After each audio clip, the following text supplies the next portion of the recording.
एक गांव था, वहां पे भैंसें चोरी होने लगी।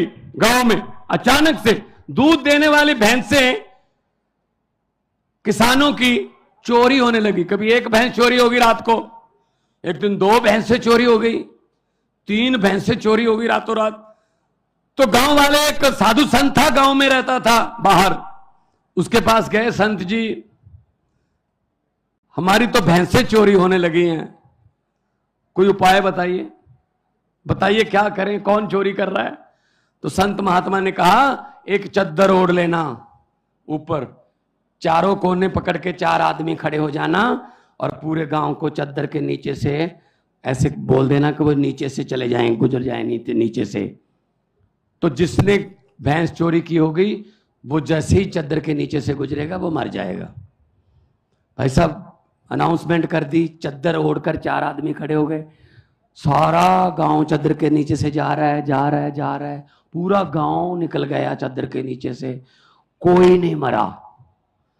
तो साधु संत से पूछा सर मरा ही नहीं कोई।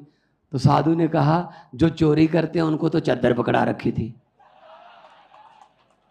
मरेगा कैसे, वो तो निकले ही नहीं चद्दर के नीचे से। तो भाई साहब चोरों को तो चद्दर पकड़ा रखी है देश की, और चोर ढूंढ रहे हैं अपने आप में से हम। ये बीजेपी, कांग्रेस, जेडीएस, ये सब चोर हैं, सब चोर हैं। ये इनको निकालो बाहर, इनको जनतंत्र से इनको निकालो बाहर, उसके बाद पकड़ेंगे इनको कि कितना किसने नुकसान किया। अभी मुझे पत्रकार पूछ रहे थे ये करप्शन से, भ्रष्टाचार से देश का कितना नुकसान हो गया होगा।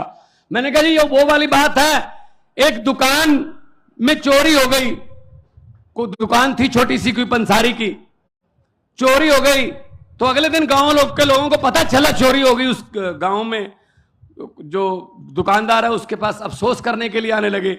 ऐसे ही उसने रेवड़ी वेवड़ी रखी हुई थी, वो जनवरी के दिन थे, तो जो भी आता था ऐसे रेवड़ी उठाई 10-15, 2-4 मुंह में डाल के बोले यार बहुत अफसोस हुआ, कितने मुझे पता चला चोरी हो गई। कहते हाँ जी चोरी हो गई। 1 आया, 2 आए, 10 आए, 15 आए। दोपहर के बाद सरपंच भी, गांव का जो प्रधान है, उसने भी कहा मैं भी जाके आता हूं। उसने भी ऐसी रेवड़ी उठाई, 2-4 मुंह में डालकर बोले यार बहुत बुरा हुआ, चोरी हो गई। कितने का नुकसान हो गया होगा? वो दुकानदार बोला जी सरपंच साहब अभी तो नुकसान चल रहा है, जो भी आता है रेवड़ी खा के पूछ लेता कितने का नुकसान हो गया। जब पूरा गांव अफसोस कर गया उसके बाद हिसाब लगाएंगे कितने की चोरी हो गई है। तो अब कैसे बता दें इस करप्शन से, भ्रष्टाचार से कितने का नुकसान हुआ? अभी तो नुकसान चल रहा है देश का। ये तो आम आदमी पार्टी की सरकार आएगी, अरविंद केजरीवाल जी प्रधानमंत्री बनेंगे, तब हिसाब लगाया जाएगा कि कितने की चोरी हो गई है और कितना भ्रष्टाचार हो गया है। ऐसा हिसाब नहीं लगेगा इसका हिसाब लगाने वाला चाहिए, और चाहिए भी IRS ऑफिसर, इनकम टैक्स के कमिश्नर रहे हैं, इनको सब पता है पैसा कहां से आता है और कहां जाता है।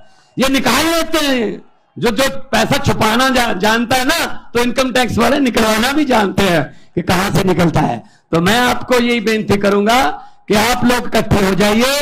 जब लोग इकट्ठे हो जाते हैं, तो जब लोगों की आंधी तूफान बन जाता है, तो बड़े बड़े पेड़ जड़ से उखड़ के जो है उखाड़ के दो फेंक देते हैं, जैसे पंजाब में फेंके हैं। हम आपके साथ हैं। शहीदों की धरती, भगत सिंह और सुखदेव, और मैं ऊधम सिंह, करतार सिंह सराभा की धरती से आया हूं।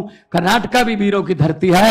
हम लोगों ने देश के लिए, आजादी के लिए हमारे पुरखों ने अपनी कुर्बानियां दी हैं। इस आजादी को हम ऐसे किसी 2-4 परिवारों को सौंपने वाले नहीं हैं। ये देश किसी के बाप की जागीर नहीं है, ये 130 करोड़ लोगों का देश है।